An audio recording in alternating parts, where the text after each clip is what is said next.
Hello, everyone. Welcome back. I have been putting off this repot for almost 2 months now, and I think it's about time that I address this plant. And let me just grab the plant and show you what I'm dealing with.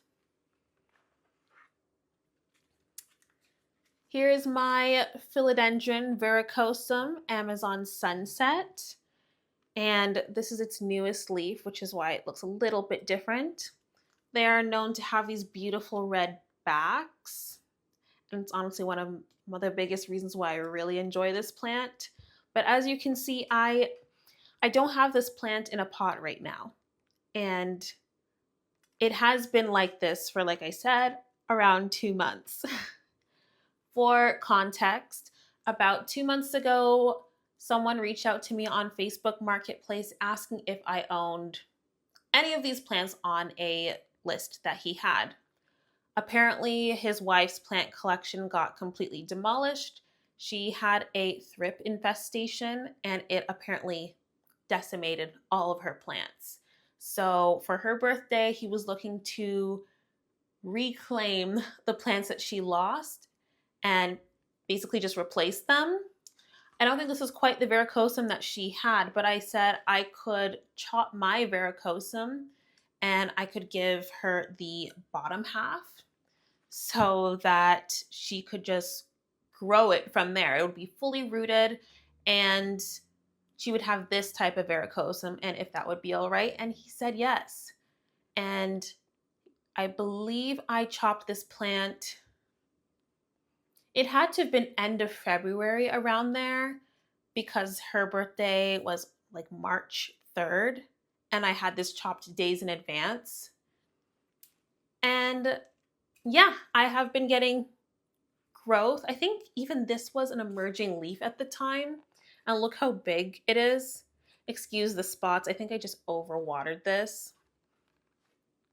But I don't really enjoy keeping this thing on just a moss pole like this. It's not the most convenient way to grow, but it is definitely possible to just grow your plant just like this. And the reason why this was even possible was because I had already had this plant on a moss pole, like when it was even in the pot. The stem went all the way down and into the pot with roots. And since I've had it on this pole for a while, it is very well rooted in the moss pole. So I just had to keep this moss pole moist, and I've just been able to just grow it like this. This is not my favorite way to grow it though. Like I said, I want to put it back into some soil, but this was just definitely a very interesting, I'm not going to say experiment. I kind of knew that it would have been fine if I cut the plant. It was a little bit hard to chop it though, because I really love this plant. But I knew if I had this many roots in here, I would be fine. And now all I need to do is just shift this plant down because the end of it is just here. And I'm going to stick it further down into the pot. And yeah, I'm going to do that with you guys now real quick. Once again, I have my potting mix, and I have like chunky and fine bark, sponge rock, perlite. I believe I used some peat moss, charcoal, and a little bit of worm castings. So I'm trying to keep this very chunky and light because what I remember with this plant when I had it potted up before, it does not like to stay moist. And like, even though I still have this plant on a moss pole, you can sort of see like, I don't know, is it that side or this side? You can kind of see some spotting on the leaves. And I think it's something, I don't know if it's edema. Do philodendrons have edema? Let me know. I think that's what it's called. But like, you can sort of see like spots coming out. Like I put too much water, and sometimes like you'll just see water like leak from the tips of the leaves. So I easily overwater this. So I just need to keep this mix airy. So that is what I'm going to do. And what I'm going to do first I am going to unbuckle this moss pole. So this is one of those Rousseau moss poles where you can like open up the front. So it's an open front moss pole. So I can easily adjust the plant in it. So very convenient if you need to like move plants around and I don't have to like damage any roots. And let me just do that first.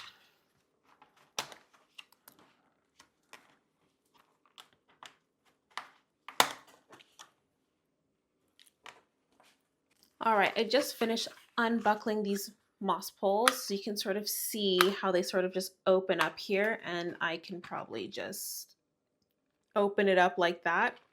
I'm gonna just shimmy the plant a little bit further down.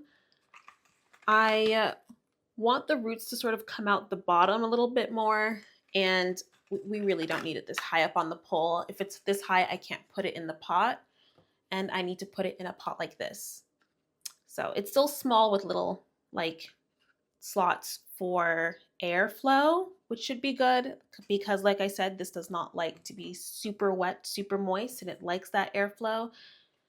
So let me adjust this plant. I haven't figured out the best way to do this. Like you can kind of see it's mostly out here.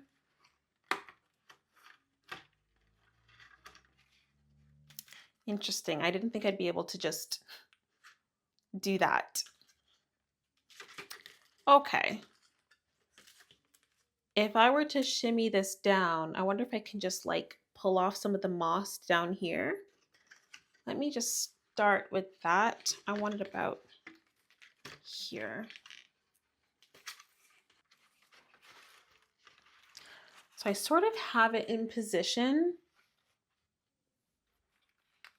So I have this further down here. I don't know if I want it a little bit further down actually. I just have to be careful with these leaves. Okay, so it's a little awkward, but it's around here that I think I want this. You can see the end of the moss pole is here.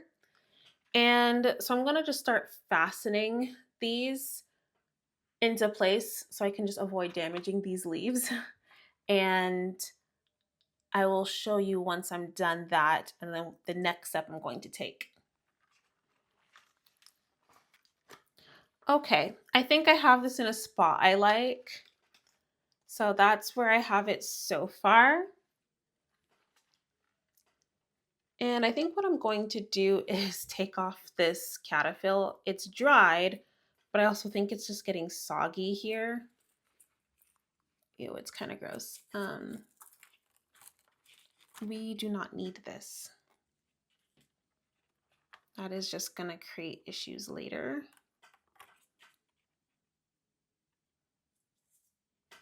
Okay, it's a lot clearer now. And now that I have it where I want it to be, I wonder if I can move some of this moss and put it back inside, because that's essentially what I want. I need it to continue to climb. So I'm actually just gonna borrow my little soil thing here to catch the moss and see what I can get off. This plant is surprisingly far more rooted than I had thought.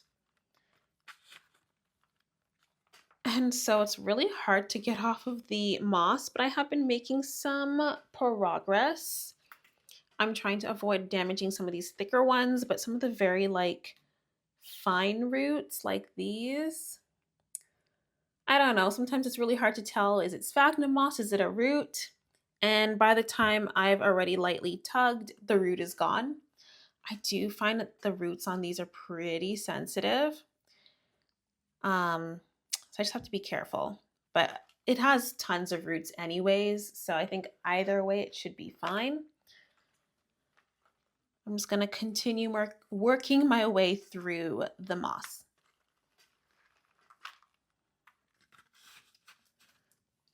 Okay, I would say I made good progress here. It's not like filled to the top, but I think that should be good enough. I have moss pretty deep in here still.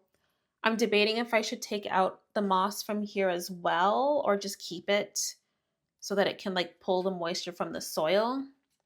But look at all these roots. Like I got this moss pole. I bought a set of moss poles from Russo back in December. And I think it was like end of December when they like arrived. I think I put this on a moss pole around that time. So it was end of December. And it's all of these roots that it had grown since then.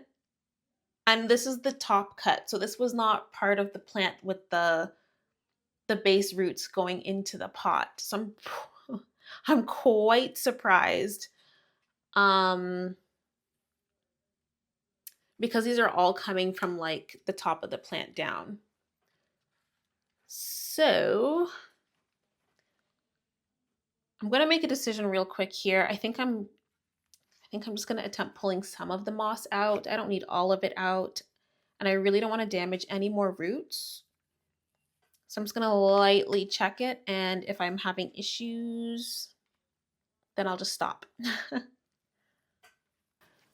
Okay, I think I'm going to stop here. I think this looks much better. And I have a lot more room for this to grow up now. And yeah, I have enough moss back in here, which is nice. And whenever it passes this moss pole, then I can always do another chop or I can just extend it. These moss poles are extendable, so I can always just attach it here and extend it taller.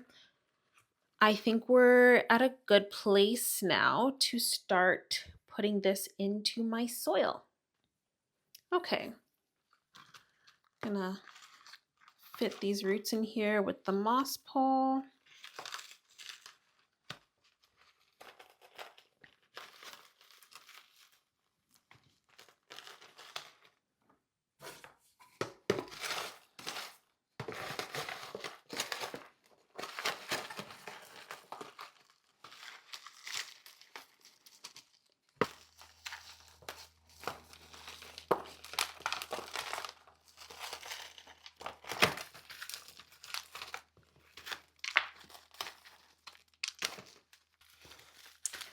So this is what it's looking like so far, and I'm just gonna add some slow release fertilizer in here because I do find that this is a little bit of a heavy feeder if I want to get some of these bigger leaves.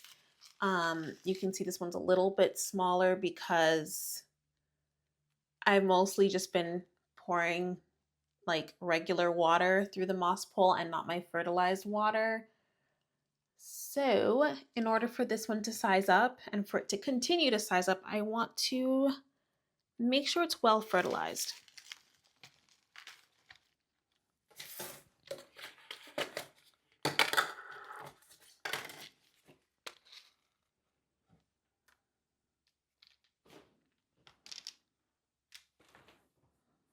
There we go. I just added a little bit of slow release fertilizer and then topped off the soil a little bit.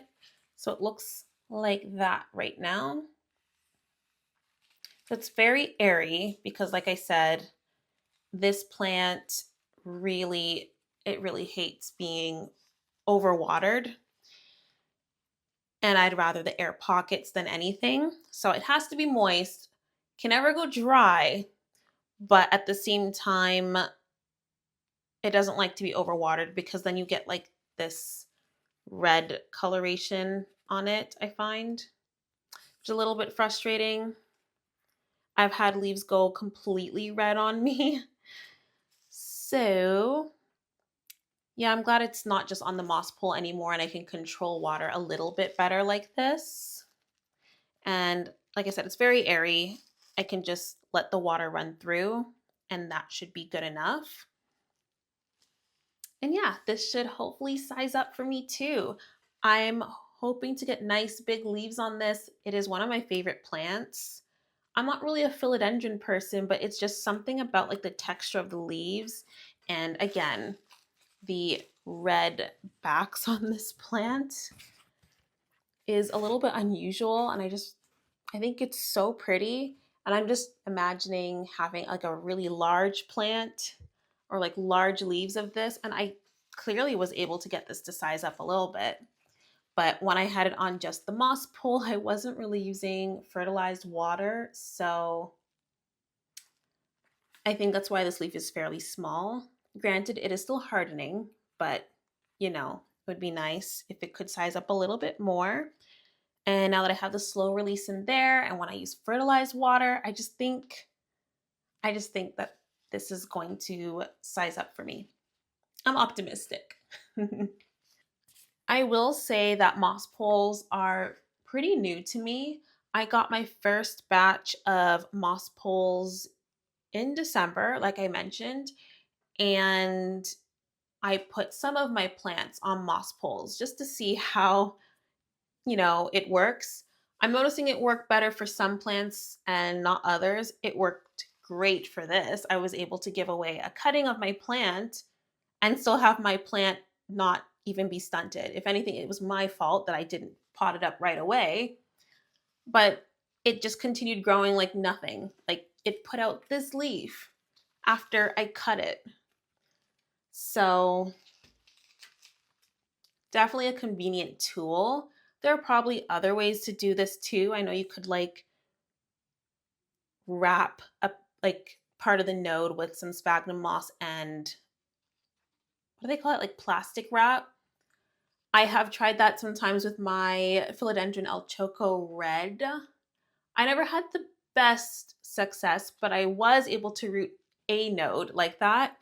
But on the fly, like that, when someone, wants a cutting, I was just able to chop, and my plant was surviving on the pole until I was ready to repot it. So, definitely convenient. First time trying it, and honestly, I kind of like the idea of that. I will say my only issue with moss poles is the water maintenance. I know sometimes people like use a plastic cup and puncture a hole at the bottom, and then when you pour water into the cup, it will just slowly drip water into the moss pole. I haven't tried that out yet. That is on my list to try because sometimes I'm just not on top of it. Thankfully, though, like just watering this part, I'm usually on top of. So now this plant is on here, I think I'm set. I don't have to worry about it as much. Hey guys, so it's been about 2 months since I repotted my verrucosum. I believe I repotted it back in May, or at least I put the pole into some soil, and it is now July. So I've been a little bit late to keep you posted on this one, but I thought I would show you what it looks like now. And reference, she's just right here on the left-hand side. I'm just going to move some of the plants in front so that we can just get a better look at how she's doing right now. Now that the plants are out of the way, let me take a closer look. So we do see here that we have a little bit of yellowing, and this is sort of what I mean. Like sometimes I get like these yellow, most times red leaves when I overwater. So I think when I repotted it, maybe I put too much water in at one point. It's still really pretty, but that leaf is obviously going. This leaf is still doing well, but you can see again like this red color on the edge. This here is definitely damaged from water being left on the leaf. I think, like when you water, they have a bit of edema. I think they call it, I think it is edema on philodendrons. And they drip water all the time. And yeah, I didn't catch when it was dripping on here and it left this mark. Anyway, those are these two leaves here. This leaf was one of the biggest ones, or it was the biggest one at the time when I repotted it. This was the leaf that was unfurling. it does have a bit of cosmetic damage, and I feel like it was when I was repotting it. It's pretty hard not to damage it, but still looks good. And yeah, that's the newest leaf there, which looks really nice. It has such a good size. For reference, it's a little bit smaller. I just love the shape of the leaf. Like, you can see the lobes a lot better. I don't know, I'm really happy with that. It's definitely sizing up a little bit, and I feel like the fertilizer helps. Hard to be consistent. I think maybe I need a change of fertilizer. I've been using orchid fertilizer on pretty much all of my plants because I started off with orchids. So I think I need to get something that works better for aroids, especially philodendrons, because I'm pretty sure they're heavier feeders than orchids. So that is something I'm working on. I have my eye on one right now. I'm going to do a little bit of shopping on that, but I'm still really impressed with it. Still very happy considering how it's still sizing up, even though I don't have the best fertilizer. So really happy with that. Also, if you saw my plant tour video, you might realize that this cabinet looks a little bit different. And you also see I'm missing a shelf up there. I had 3, like 1, 2, 3. So the story behind that, the shelf is metal and there's an anchor behind it. Let me get closer. There's like an anchor like this, and they're 3D printed. The person I bought the cabinet from sort of 3D printed these anchors, and they're sort of duct taped to a magnet so that they can stay against the back wall there. And I don't know, it just broke when my plants were on it, and a lot of plants just came tumbling down, and there was some damage. Let me show you one. So this is my Anthurium magnificum silver. And you can kind of see that this leaf, it was looking so perfect. And then I had to like splint it because it pretty much snapped the petiole. It looks like it healed pretty fine though, but I'm afraid to take it off. Like, I used like toothpicks, a bamboo skewer, and tape, and even like a little Velcro thing as well, like plant Velcro. So this one was probably the worst damage. The rest of them, it was just like minimal damage. And yeah, I decided I need to upgrade my shelving in here. And you can see this box over here. It's for the new shelves that I'll be putting in here. And I'll probably make a separate video when I set that up. A note on that too, I know I haven't been making videos for a while. Not because I am not interested in recording. I find that work for me is the busiest during the summertime, like my full-time job. And ultimately, when we hit peak season, which is summertime, I just don't have a lot of time to do a lot of side projects, which is what I'm considering YouTube and a lot of my plant stuff. And I'm so behind on plant chores. I am able to squeeze in a little bit though this week, and I'm hoping to get more done for YouTube in the coming weeks, but it may not be a weekly upload, but I will do my best. I also have some other projects on the way that is plant related, and I want to share that with you as well. So I will keep you posted on that as much as I can. Another good way to sort of keep in the know as to what I'm working on is on my Instagram. I am trying to keep up to date as to plants that are doing really cool things, um, basically showing progress, plants in bloom, and I think I want to start showcasing some of the project related stuff that I'll be working on. Um, so yeah, that will be a good place to keep in the know if you want to know sooner, because it's a lot faster for me to get updates there than on YouTube. I think those are all of the updates that I wanted to talk about. So let me send it back to past me to do the outro. I just gave my verrucosum a little drink, and I'm just going to replace the name tag before I forget to do so later. And that is it for the repot of my Philodendron verrucosum Amazon Sunset. I hope you enjoyed the video. If you did, or if you learned something new, feel free to hit that like button. If you have any questions, suggestions, any thoughts that you'd like to add, feel free to add in the comment section below and subscribe. My aim is to have something up every Tuesday. If I miss a Tuesday, I will try to post something within the week. And yeah, that's all I have. I hope you have a lovely day, and I will see you next time. Goodbye.